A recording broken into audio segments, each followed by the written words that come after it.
Hello, welcome back to Too Many Books. My name is Sean, and today I want to talk to you about Jade Shards by Fonda Lee.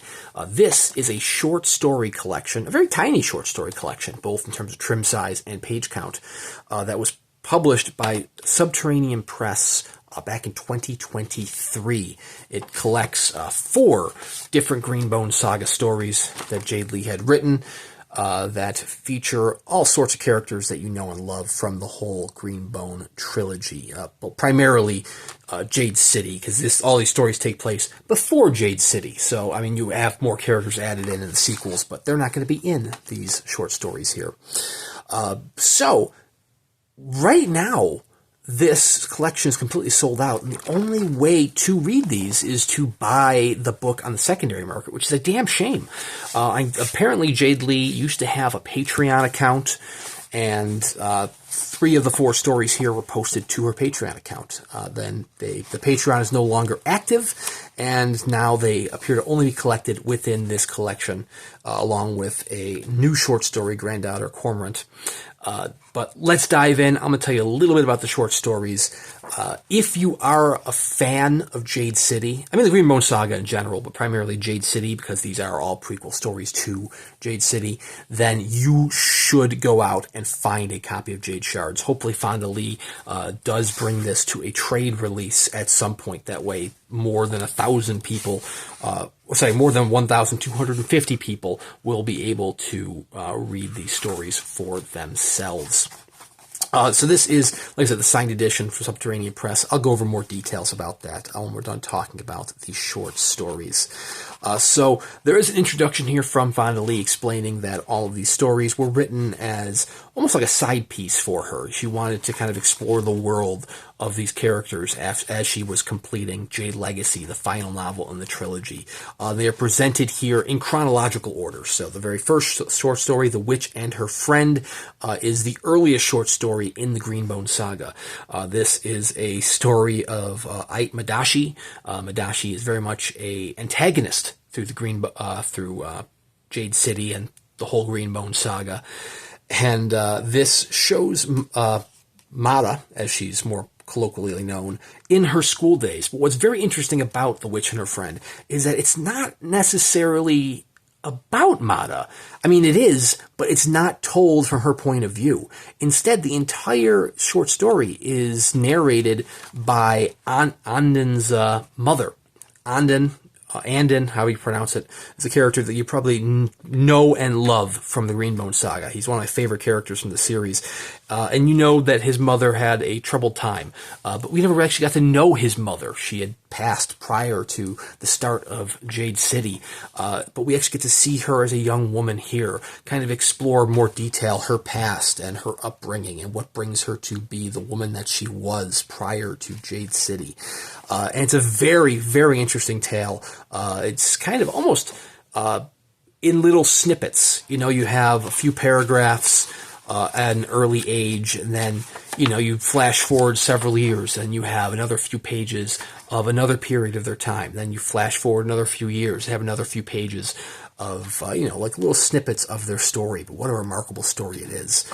Next up, you have Not Only Blood, which has Lan, the eldest of the Call generation from Jade City, from his point of view. This, once again, also deals with Andon and Andon's mother.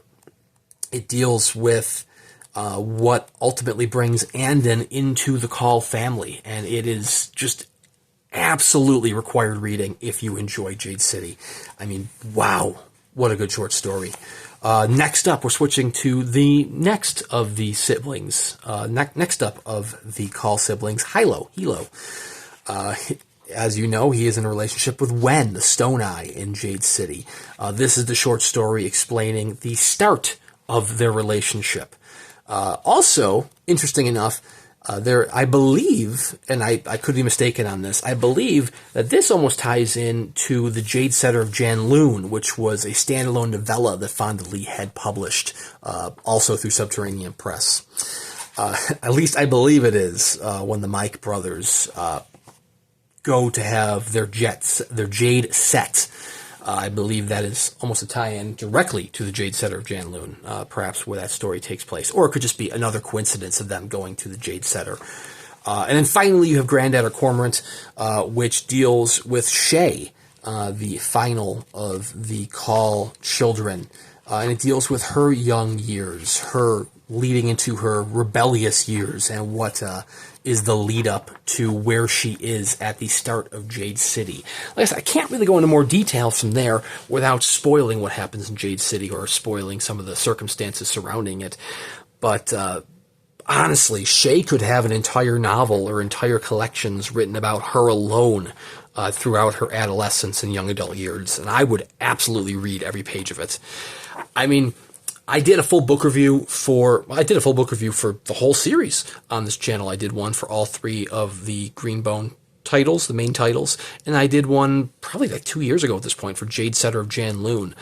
So this was the missing piece of the puzzle, and man, this did not disappoint.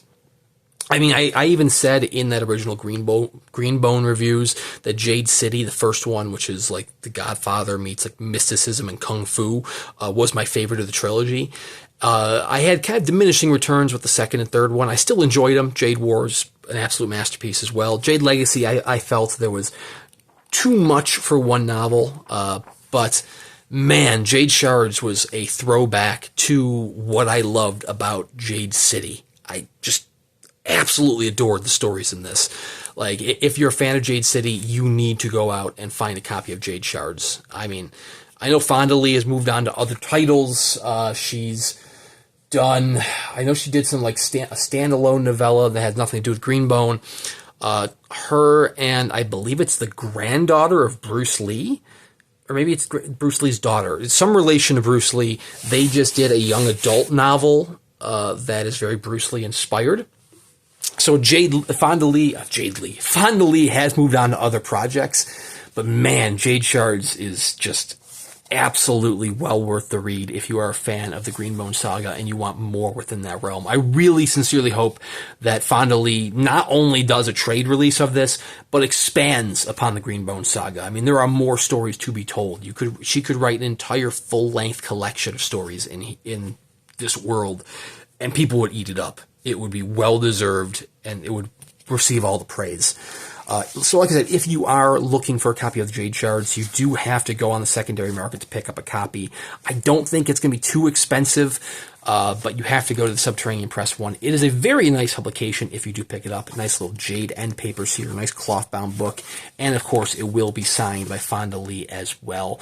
If you are looking for the Uber Deluxe version of just any Fonda Lee title, Subterranean Press is doing the whole Green Bone Saga. I have an unboxing on my channel for Jade City. It is a masterpiece. It is oversized, cloth-bound, illustrated, just wow. It's incredible. That's going to set you back, and you have to go to the secondary market for that as well. But, I mean, it's something worth checking out.